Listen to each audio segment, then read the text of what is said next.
She thought marrying a rich man meant her struggles were over, but that mansion held storms no one warned her about. When Liana walked into that ballroom, her dark skin glowing like mahogany dipped in honey under the chandeliers, you'd think the room would hush in awe. But no, baby. They didn't see her light. They only saw her skin, not her soul. She had married into old money, deep money, the kind passed down in quiet whispers through white gloves and colder hearts. Her husband, Jackson Whitmore III, came from a line of men who wore tailored suits like armor and smiled through polished teeth, but never truly saw folks like her. But Jackson was different, or so she thought. He loved her in that poetic, us against the world kind of way. His touch was gentle, his words sweet, and he'd look at her like she was the last good thing on earth. He said he'd fight for her, protect her, and when he slipped that diamond ring on her finger, Liana believed she had finally arrived somewhere safe. The first time she met her, Liana had on a cream silk blouse and her favorite gold hoops. She had pressed her curls into soft waves, nervous but proud. Marjorie Whitmore didn't flinch, just looked her up and down like Liana was a misdelivered package on her marble doorstep. "Oh," she said, her voice crisp like dry leaves. "You must be the assistant." Liana blinked. Jackson stepped in quickly, laughing awkwardly. "Mom, this is Liana, my fiancé." Marjorie's smile cracked in place, cold and deliberate. "Ah," she said. "How modern." That was the beginning. Weeks passed. Then came the gala. Marjorie's pride and joy. A night of pearls and champagne, where money danced and secrets whispered behind sequins. Liana didn't want to go. She knew what it was. A stage. A test. But Jackson insisted. "You belong there," he said, cupping her face. So she went. She wore a black velvet dress that hugged her like memory. Her skin shimmered. Her confidence fought to rise, even as her stomach curled. They walked in, and the room glanced, then looked away. Marjorie greeted them at the top of the staircase, flanked by her garden club friends and their judging eyes. "Darling," she cooed to Jackson, kissing his cheek. Then she turned to Liana. "Oh, perfect," she said, handing her a crystal flute. "Be a dear and make sure the guests are topped up, would you? The help is running behind." Silence, the kind that scratches. Jackson froze. Liana's fingers curled around the glass. Her lips parted, but no words came out. "Oh, I'm sorry," Marjorie added, her voice dripping with sugar. "I forget names so easily when they're less familiar." She smiled, and the women around her smiled too. That night, Liana stood in the corner near the bar, watching as old money twirled and toasted. She watched Jackson laugh with his friends, not once looking for her. She wasn't the help, but in that house, she wasn't family either. She went to bed in silence. Jackson came in late, smelling of scotch and shame. "I didn't know what to say," he whispered. And that's when something in her cracked. Not broke, but shifted. That night, she stared at the ceiling, the chandelier above their bed spinning like the thoughts in her head. She realized something. They didn't fear her.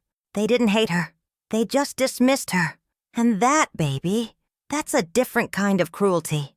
But what they didn't know was that a woman like Liana, raised on struggle, shaped by silence, she knows how to wait, she knows how to watch, and she knows how to serve a cold dish when it's time. And just as she turned to the window, the reflection showed something she didn't expect. A letter, tucked inside Jackson's coat pocket. She wasn't looking for it. But sometimes the truth shows up when you're finally ready to see it. She picked it up like it might burn her fingers. A letter, heavy envelope, cream-colored, engraved with a golden crest, the Whitmore seal. Liana knew better than to snoop, but something about the way Jackson had hidden it, like a boy caught cheating in Sunday school, pulled at her spirit. She slid it open carefully. Inside, thick parchment, a handwritten note, sharp cursive. "Jackson, darling, the board won't approve the trust transfer with her attached. You understand what's at stake. Love." Mother Liana sat down. Not on the edge of the bed, on the floor, hardwood under her legs, truth in her hands. So it wasn't just cold smiles and cruel words. Marjorie wasn't just being difficult. She was strategic. She had convinced the family trust, one of the largest old money funds in the South, to put conditions on Jackson's inheritance. As long as Liana was his wife, he'd get nothing. She wasn't just too dark. She was too black to be profitable, too loud for legacy, too visible for the kind of dynasty that operated behind country club gates and carefully selected photographs. Liana laughed. It wasn't a joyful sound. It cracked like glass. She had traded a life of peace for one of Polish, and now even love had terms and conditions. The next morning, the staff moved around the house like ghosts. No one looked her in the eye. Maybe they had heard. Maybe not. Jackson walked in, still half asleep. She held up the letter. He stopped. "What is this?" "I should ask you," she said softly. "But I think I already know." He sighed. Sat down. Didn't reach for her. "Baby, it's complicated." "No," she said. "It's actually real simple." He looked down. "She said if I marry you, you lose the money," Liana continued. "And you didn't think I deserved to know? I was protecting you." She let out a breath so deep it sounded like it came from her childhood. "You were protecting yourself," she said. "Not me." And with that, she stood. Something inside her rose up. Not anger. Not even heartbreak. Clarity. She wasn't going to beg to be accepted. She wasn't raised that way. Her mama had taught her, if they don't open the door, baby, build your own damn house. Over the next few days, Liana moved quiet, observed, listened. She started noticing things, like how the family attorney kept glancing at her during dinner, like how Marjorie has always excused herself when certain calls came in, like how Jackson's cousin Elise, who always smiled too hard, kept slipping upstairs during events. Something was going on. And then she found it, an old photograph, hidden inside one of Marjorie's locked desk drawers. Two women, one dark-skinned, regal, the other pale, frowning. On the back, sisters, 1964, baby. Marjorie had a black sister, and the name signed in the corner, Delilah May Whitmore. Suddenly, it all clicked. The venom, the need to erase her, the inheritance, the fear. It wasn't just about Liana being black. It was about the family secret Marjorie had buried so deep, even her own son didn't know. Liana wasn't just a threat. She was a mirror. And Aunt Grace gon' tell you now, baby. Folks will do anything to keep a mirror from reflecting what they don't want to see. And just then, Liana heard a whisper outside her door. "Elise knows." The voice was trembling. A maid, one of the few who ever looked her in the eye. Liana stepped to the door slowly. "What does Elise know?" she asked. The girl looked back over her shoulder and whispered, "She knows about the other will, the one that leaves everything to you." They thought she was just the help, but Liana was about to find out. She might be the rightful heir to everything. That night she didn't sleep. She lay in the dark, watching the shadows stretch across the walls like ghosts trying to speak. That maid's voice kept ringing in her head. "She knows about the other will." The words trembled, but the message was clear. There was another truth, buried in silence, and someone was scared it might rise. By morning, Liana had made up her mind. She wasn't going to wait for Jackson to grow a spine. She wasn't going to beg Marjorie to see her worth. And she sure wasn't going to sit in that mansion while people plotted around her like she was invisible. She was raised better than that. She found the maid again. Her name was Naomi, just 22, skin smooth like toffee. Eyes that had seen more than she should for her age. Naomi was scared. "If they find out I told you." "They won't," Liana said. Her voice was steady now. "But I need to know. What will?" Naomi bit her lip, looked over her shoulder, then whispered, "It's not Marjorie's. It's her father's, the original will." Before she rewrote everything, Liana frowned. "Her father?" Naomi nodded. "Grandfather Whitmore. He had another daughter, a black one, Delilah." That name hit Liana's chest like a gospel note held too long. "I saw the papers when I was cleaning the office once. They had them locked away in a file marked obsolete. Elise's been sneaking into the drawer every week." Liana closed her eyes. That picture, the handwriting. Delilah May Whitmore, Marjorie's half-sister. And if Grandfather Whitmore had left something behind for Delilah, something that was hidden, then Liana wasn't just a reminder of a past Marjorie wanted to erase. She might be the key to a future that wasn't meant to be stolen. Later that afternoon, Liana waited till the house was quiet. Jackson was golfing with his boardroom buddies. Marjorie was hosting a charity luncheon downtown, all faux smiles and wine. And Elise, she had locked herself in the library again. So Liana slipped down the hallway. Her heels didn't make a sound. She had worn flats. She knew which floorboards creaked, knew the rhythm of the staff's movements. She had studied this house like a battlefield. Because when they won't let you belong, baby, you learn how to survive. The office door was locked, but Naomi had left the key, hidden under the third book on the right. A Tale of Two Cities. Poetic, ain't it? Inside the drawer, tucked between legal briefs and dusty ledgers, she found it. A will, signed and dated, 1982, with one name underlined in thick black ink. Delilah May Whitmore, beneficiary of half the Whitmore estate. But there was more. A handwritten note, folded beside it. In the event my legitimate heirs contest this, know that Delilah is my blood. She is entitled to the same dignity, the same legacy. She is not to be treated as shadow.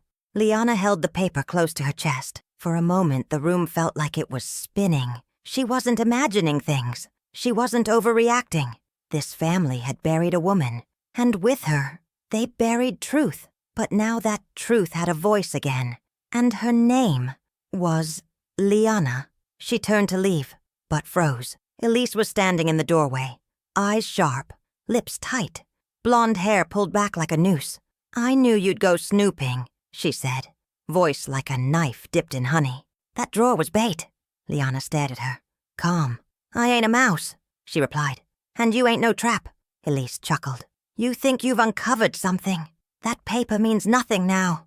It was never filed. It's void. But it's real," Liana said, stepping forward. "And it shows what your family really is." Elise's eyes narrowed. "You don't belong here." Liana tilted her head. "Neither did Delilah. But she was blood." A pause, heavy. Then Elise leaned in. "You know what happens to troublemakers in this family?" Liana didn't flinch. "They become legends." And just as she turned to leave, Elise grabbed her wrist. Her voice dropped. "I know something you don't. About your husband." Liana froze. "Elise," she smiled. "You want to keep digging? You might not like what you find. Some women wear secrets like perfume. But some men, they hide 'em where even love can't reach." Liana stood outside the library, her breath caught halfway between anger and dread. Elise had dropped the words like poison in a glass. "You want to keep digging? You might not like what you find." But she walked away, smug and silent, like she'd already won. That night, Jackson came home late. Again, his tie loose, his face tense. He kissed her cheek, quick and hollow. "How was your day?" he asked. Eyes on his phone. She watched him, studied the way his shoulders tensed when she didn't answer, the way he swallowed like something was stuck in his throat. "I found your grandfather's will," she said softly. He froze, phone still in hand. Then he turned slowly. "What?" "Delilah. His black daughter. She was supposed to inherit half. Your mother erased her." Jackson's face twisted, a mix of guilt and something else, resentment. "I didn't know," he muttered. "Not really. You knew enough to keep it from me," she said. He walked to the window, staring into the night like it had answers. "She was a shameful chapter," he said, as if repeating someone else's words. "That's how my mother explained it." "But she was family," Liana whispered. "Just like me." He didn't turn. "Jackson." Her voice broke, and finally, he turned. There were tears in his eyes, but behind them, fear. "You don't understand, Liana. If that will surfaces, it changes everything. The trust, the board, our money, my position." She stepped back, as if his words had slapped her. "So I'm a threat now?" "No," he said quickly. "But you don't know what it's like to carry that kind of legacy." She laughed, bitter. "Legacy? Baby, I've carried poverty, racism, silence, and your mama's cruelty with more grace than your whole bloodline combined." Jackson stepped toward her. "I love you." She shook her head. "No, you loved me when I was quiet, when I didn't question, when I fit into the box." He said nothing, because silence, baby, is a confession all on its own. The next day, Naomi brought her something. A photo, black and white, worn edges. It was Delilah, tall, proud, dark-skinned and beautiful. And in her arms, a baby. On the back, in faded ink, Liana 1993. Liana's breath caught. "What is this?" she whispered. Naomi looked down. "My grandmother worked for Delilah. She said..."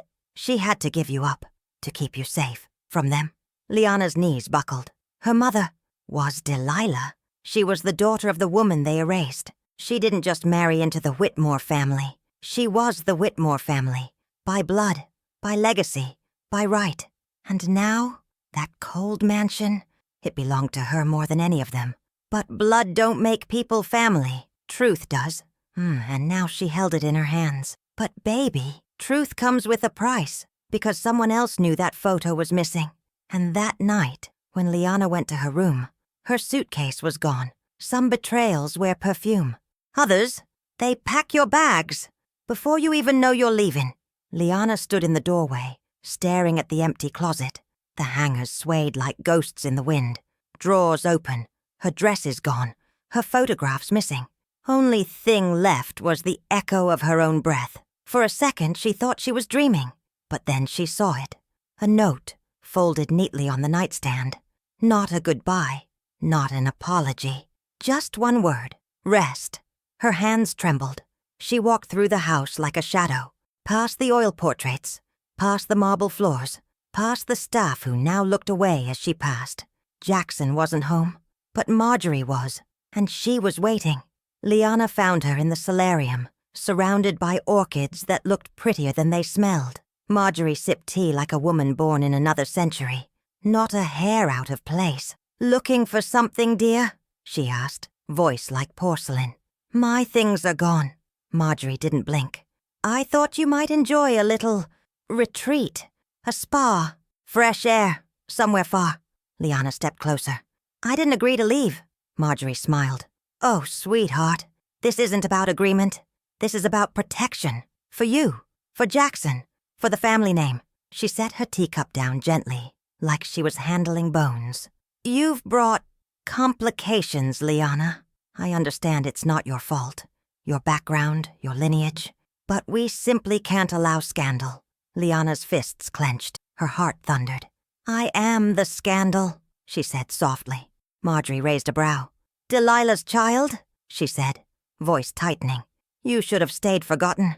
And there it was, the venom behind the velvet. "You had her erased," Liana whispered. "You stole what was hers. She was never meant to belong," Marjorie hissed. "She was a mistake, and you're the echo." Liana stepped back, but she didn't break. "I may be her echo," she said, "but I'm also her voice, and I'm not going anywhere." Marjorie stood. The orchids trembled. "You will not shame this family." Liana met her eyes. "You shamed yourselves a long time ago." Later that night, Liana sat alone in the guest cottage, the only place Marjorie would allow her to sleep. The mansion lights flickered in the distance like a warning. Naomi knocked, slipping inside quick. "I saw who took your things," she whispered. "It wasn't Jackson. It was Elise. Your passport, too." Liana's stomach dropped. "She's trying to erase me." Naomi nodded. "But you still got the will. And that photo, right?" Liana reached into her bag. Empty. The documents were gone. All of them. She gasped. "No, no, no, no." Naomi's eyes widened. "She took it.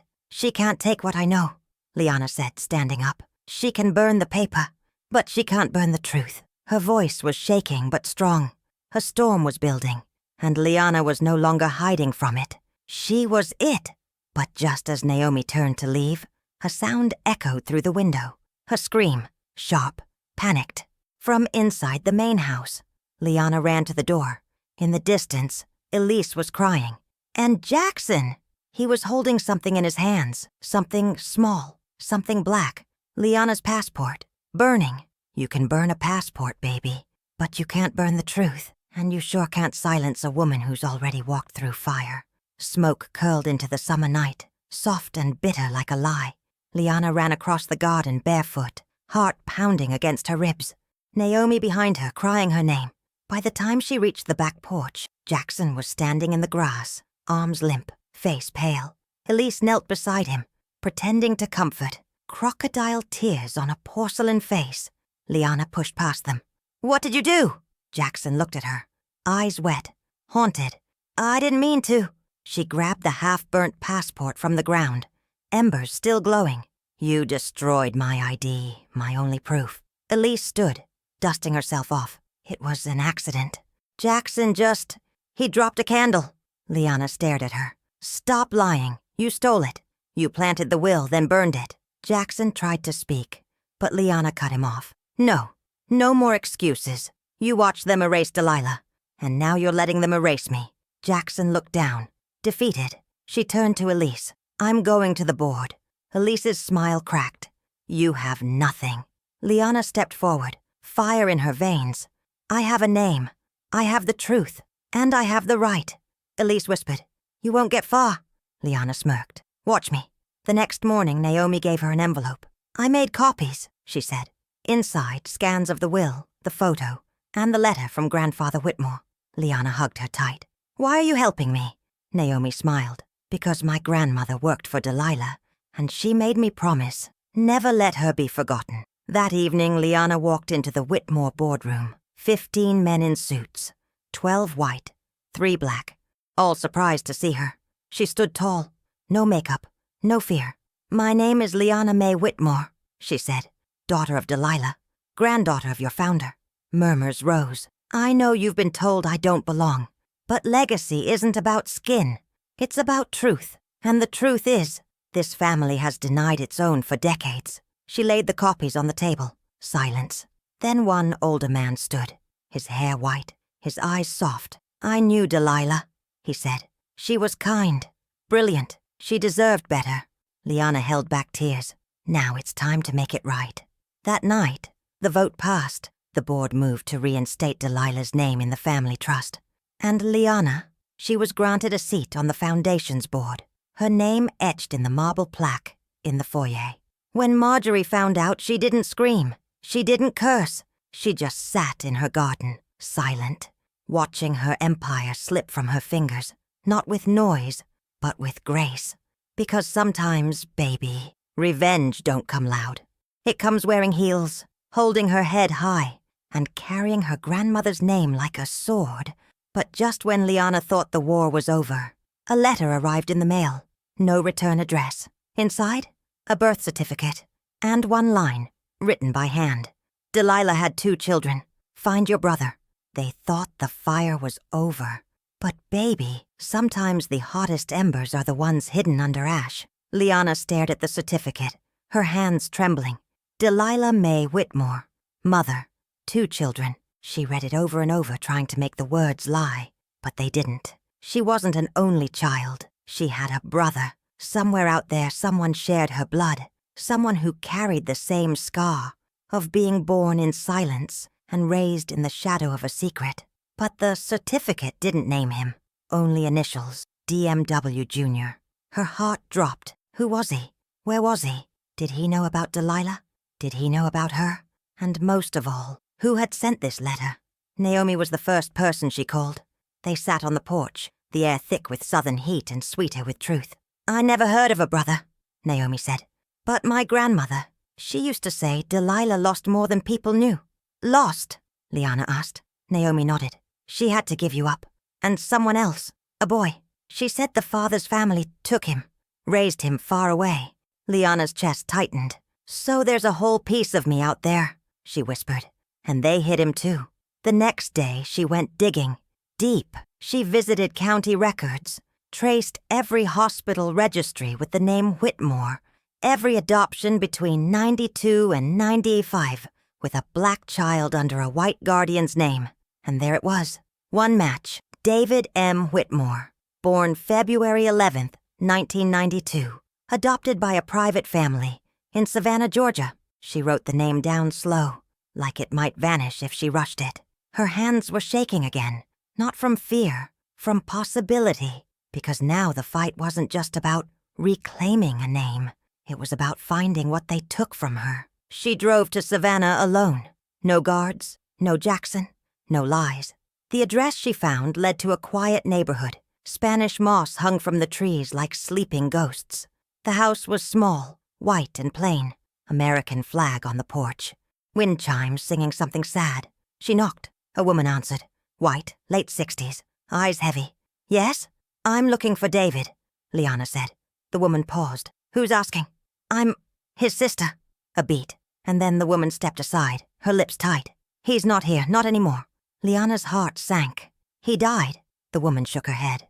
No, he left a year ago, after he found out. Liana stepped inside. Found out what? The woman sighed. Her hands wrung each other like they'd done it before. That he wasn't ours. Not really. That his birth mother was someone we were told to forget. Liana sat down slowly. What else did he find out? The woman looked away. He went searching. Said he wanted to know who he was. He took the original papers. Disappeared. Liana's breath caught. Do you know where?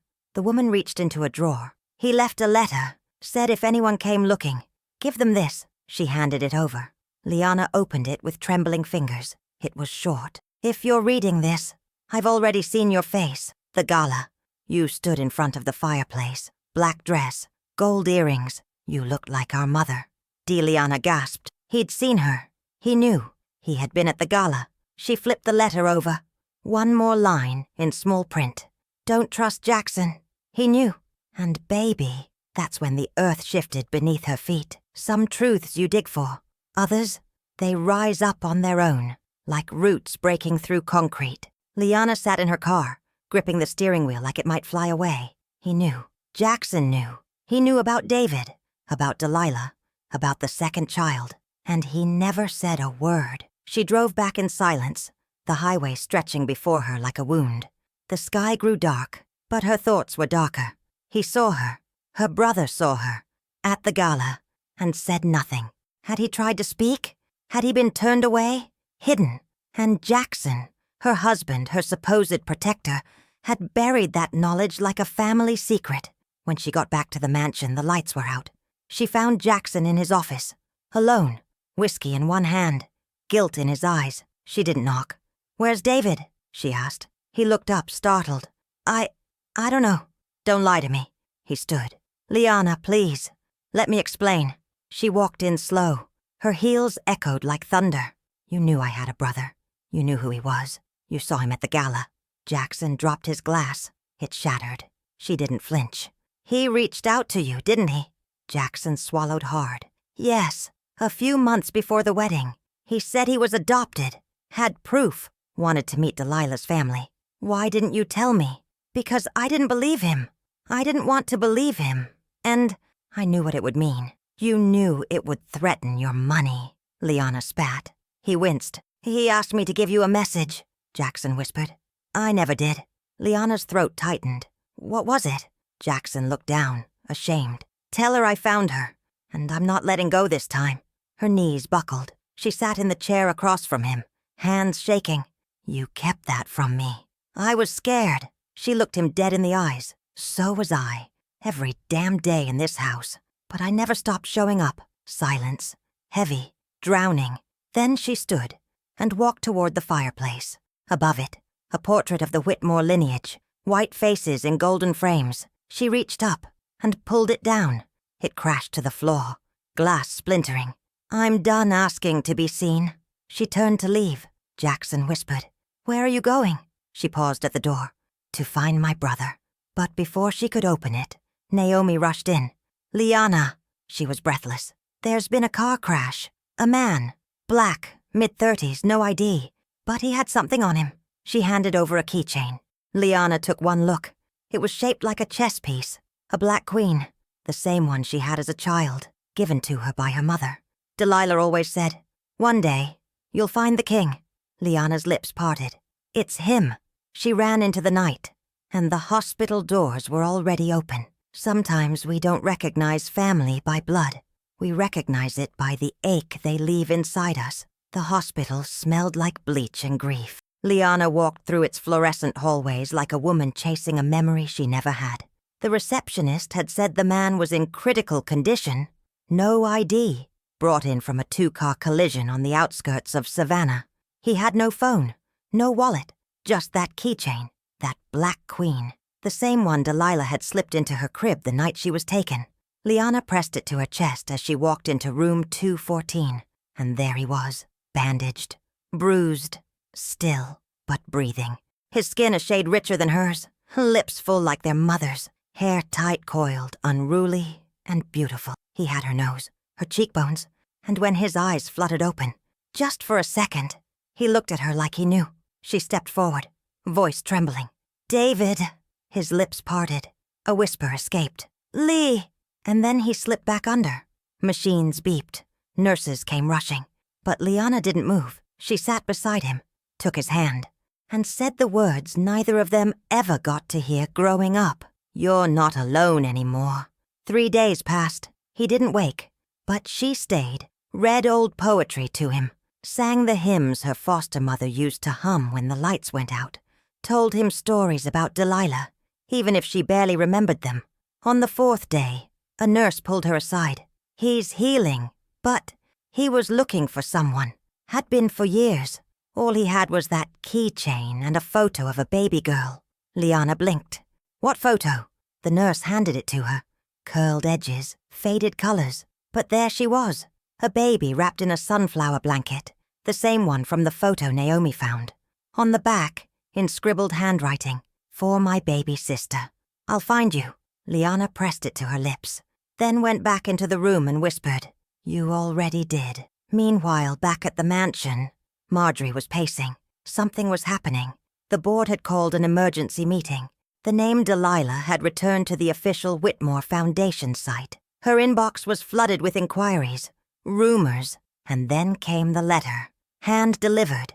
A legal petition to reopen the estate of Delilah May Whitmore, filed by Liana, co-signed by David, requesting full inheritance rights and full acknowledgement as direct heirs. Marjorie dropped the letter. Her hands were shaking. Her empire, built on silence, was crumbling because 2 children she tried to erase were now standing where no one thought they'd belong, together. But just as Liana turned to leave the hospital that night, David opened his eyes again and whispered, There's something you need to know. About Mom. About why she gave us away. Some mothers break so their children can survive. And sometimes the strongest love is the one that lets go. David's voice was raspy, broken like an old gospel record. She didn't give us away, Liana, he said. She saved us. Liana sat beside him, her hands shaking. She was scared, not just of Marjorie, of something else. He paused, breathing shallow. The man who raised me, he wasn't my father, not really. He adopted me from a private deal, quiet, off the books. But before he died, he told me the truth. What truth? Liana asked, barely above a whisper. That our real father was a Whitmore, but not just any Whitmore. David looked at her, his eyes raw. It was Peter, Marjorie's husband. Liana froze. Jackson's father? David nodded. She was just 16. He was nearly 40. She was the housekeeper's daughter. He said it was love, but she called it what it was. Liana covered her mouth. Assault! She tried to press charges, but the family paid her mother off, shipped her away, threatened her. David's voice cracked. So she disappeared, pregnant, alone. Liana felt the room spin. Their mother hadn't abandoned them. She had been hunted, silenced. She had given them away not out of shame, but out of desperation. Because Peter Whitmore's sins weren't just whispered. They were sealed with money, power, and fear. She left a letter, David said. I have it. She gave it to the woman who adopted me. Told her to give it to me when I was old enough to understand. He handed it over. Liana opened it with hands trembling like prayer. The handwriting was careful, beautiful, strong. My babies, if you're reading this, it means I didn't make it back to you. But don't let them rewrite my story. They called me a stain, a mistake. But you, both of you, you're my redemption. Never forget who you are. You are Whitmore's by blood, but you are mine by fire. Let the fire guide you, Mama Liana cried. Deep guttural sobs from a place she'd locked up for years. David cried too. 2 siblings, 2 strangers, bound by a mother the world tried to erase, but her voice lived on. In both of them. That night, Liana returned to the mansion, and this time, she didn't knock. She walked straight into the Whitmore family dining room, where Marjorie and Jackson sat in tight silence. She dropped the letter on the table. She was your sister, Marjorie, and your husband's victim. Marjorie went pale. You covered for him, erased her, took everything. Jackson looked between them, lost. Is this true?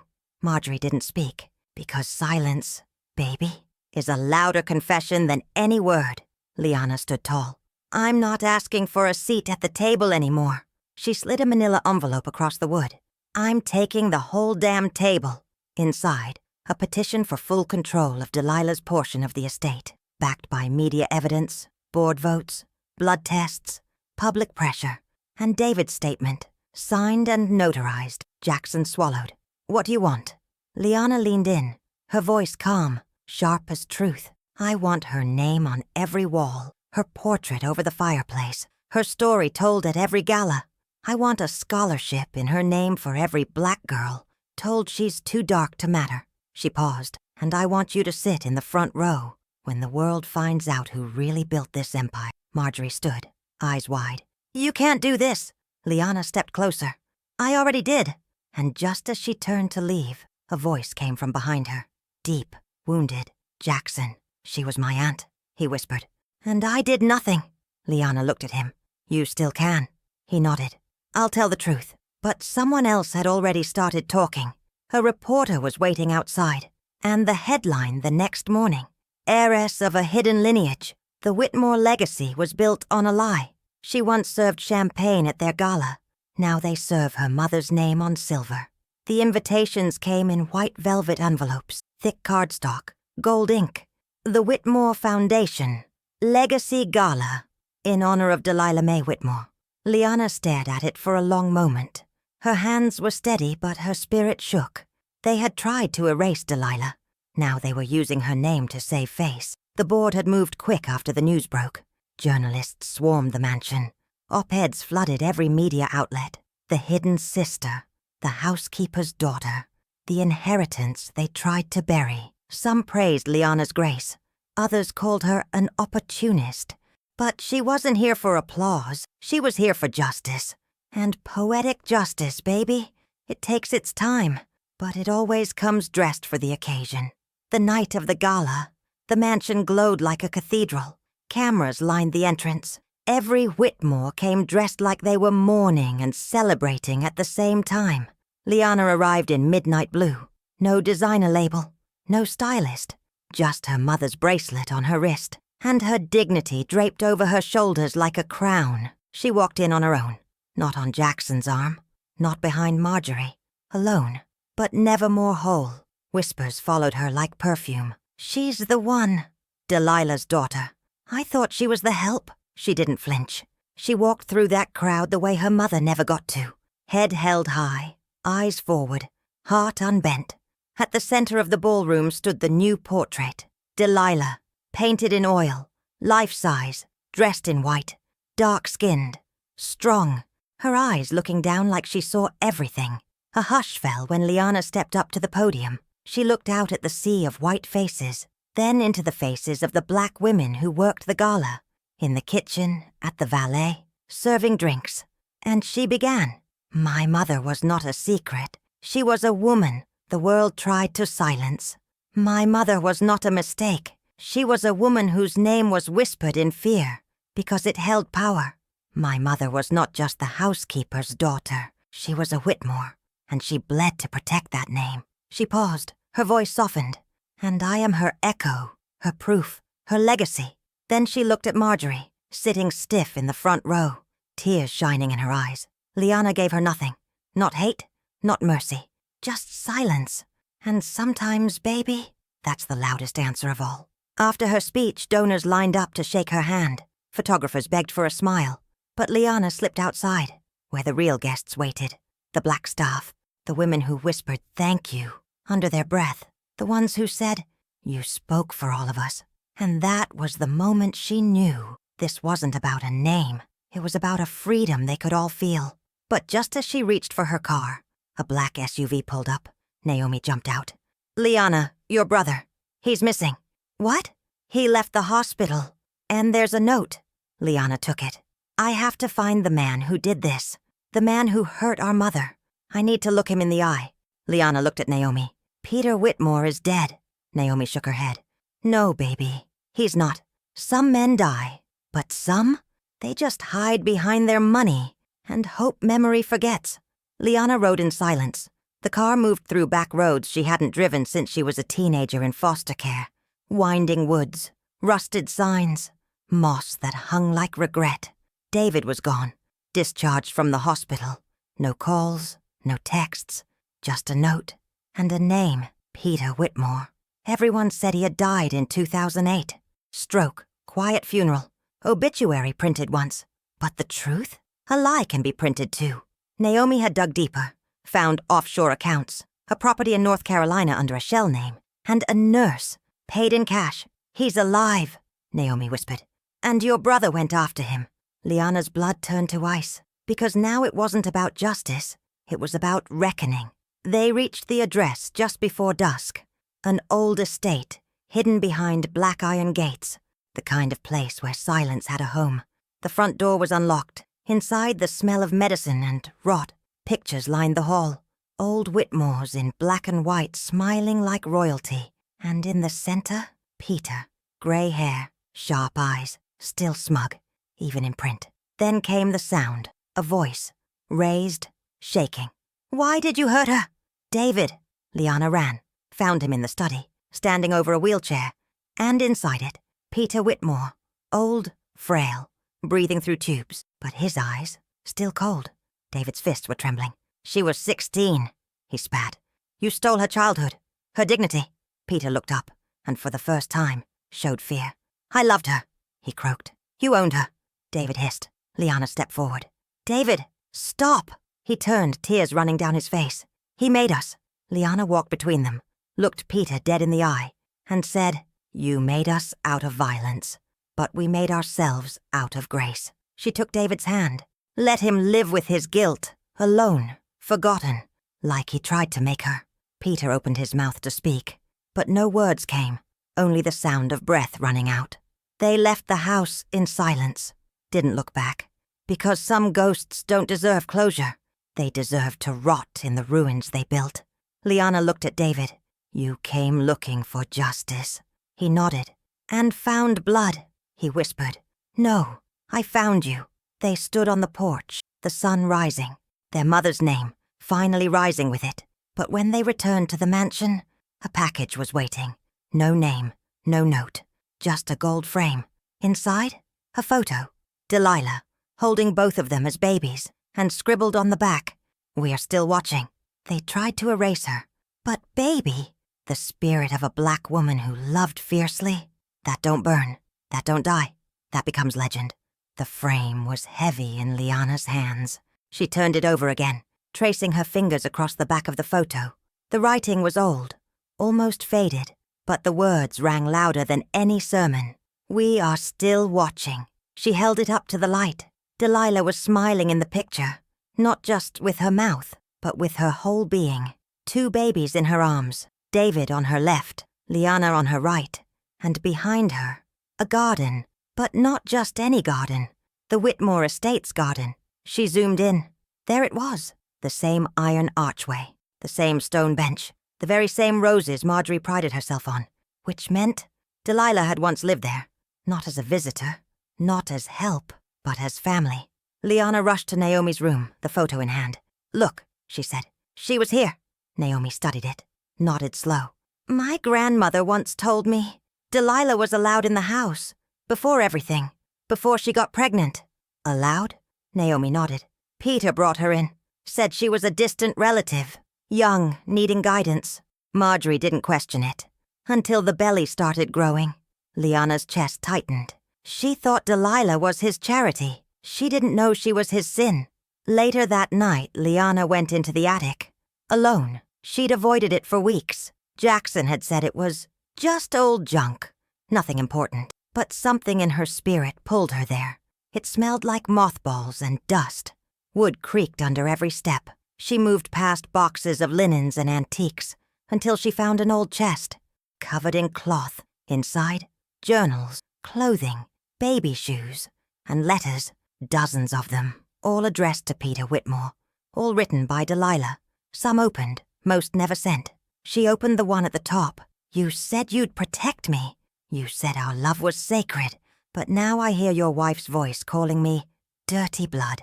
I won't let my children be raised like shadows. If I leave, will you even look for us? Liana wept.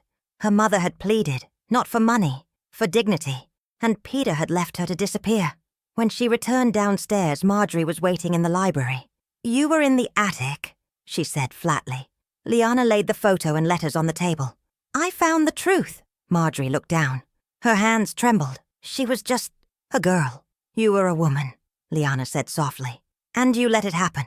Marjorie closed her eyes. "I was scared. Of the scandal. The board. My place in it all." "You were scared of losing privilege," Liana corrected. "Delilah lost everything.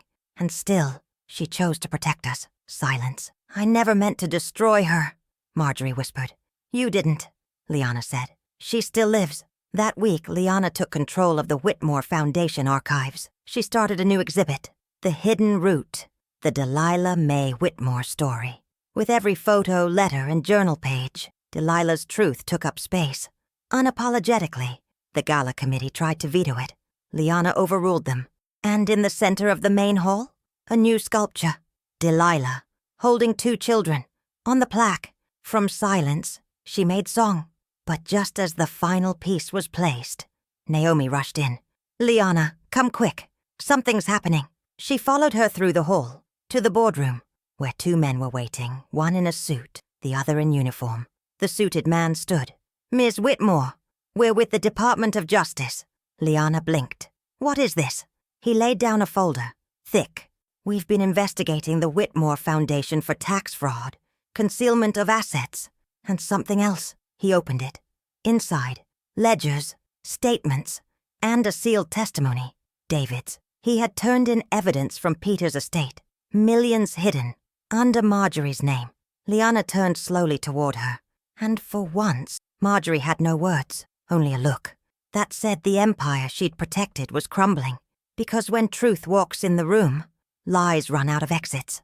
They said she didn't belong in that house, but now her portrait hangs in the golden frame above the fireplace. The trial didn't last long. Once the documents surfaced, ledgers, offshore accounts, payments to silence witnesses, the truth rolled out like thunder down a mountain.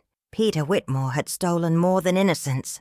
He had built his empire on abuse, lies, and the blood of a girl he claimed to love. And Marjorie, she had covered every crack with pearls and porcelain smiles. She had silenced victims with charity work. She had buried her sister and her conscience beneath gala gowns and garden parties. But baby, truth don't stay buried forever. And now, that truth had names. Delilah, Liana, David. Liana didn't celebrate when the sentence came down. 5 years probation for Marjorie, full restitution of stolen funds, public acknowledgement of Delilah's rightful place in the Whitmore legacy. It wasn't enough, but it was something. The headlines changed tone. No longer whispers of scandal, now tributes to survival. From forgotten to forever, the Whitmore daughter, who reclaimed the throne. David stood beside Liana at every hearing. He had changed, not softer, but stronger, no longer chasing revenge. Now he was planting roots. They bought a building downtown, turned it into the Delilah Center for Girls, a safe space for black girls with big dreams and heavy histories. And Naomi, she was named director, because loyalty like hers deserves a crown too. One morning, weeks after the dust settled, Liana walked through the empty Whitmore estate. Alone, the staff was gone. The furniture was covered. Only her footsteps echoed. But this time, the echo didn't sound hollow. It sounded earned. She entered the grand hall, looked up, and there she was, Delilah. Her portrait hung high, regal, dark-skinned, unapologetically beautiful, dressed not in shame, but in pride. And in her eyes, peace. Liana stood there a long time, then whispered, "We made it, Mama." That afternoon she sat with Jackson in the garden, not as lovers, but as 2 people who once tried and didn't know how. He looked tired, but honest. "I let them control everything," he said. "Even my voice." "You still have one," she replied. "But I don't deserve you." Liana smiled softly. "I don't belong to anyone anymore." He nodded, and that was that. No rage, no regret, just the sound of pages turning. The final gala was quiet, private. Just her, David, Naomi, and a room full of young girls with brown skin and bright eyes. They sat beneath Delilah's portrait, listened to stories, laughed, cried, healed. And when it was over, one little girl came up to Liana. She had skin, deep like fresh soil. She looked up with wide eyes and asked, "Was she really your mama?" Liana knelt down, took her hand. "She was all of ours, so baby. That's how a woman with dark skin, too much dignity for their liking, and a fire they couldn't kill, turned their mansion into a museum, turned silence into legacy, and turned a name they tried to bury into the one etched in every stone, Delilah May Whitmore. Remember it, speak it, honor it, because sometimes the ones they call the help end up saving everybody. If this story touched your heart like it touched mine, leave a word below. Aunt Grace is always here, with stories for souls that been through the fire and came out shining. Fim.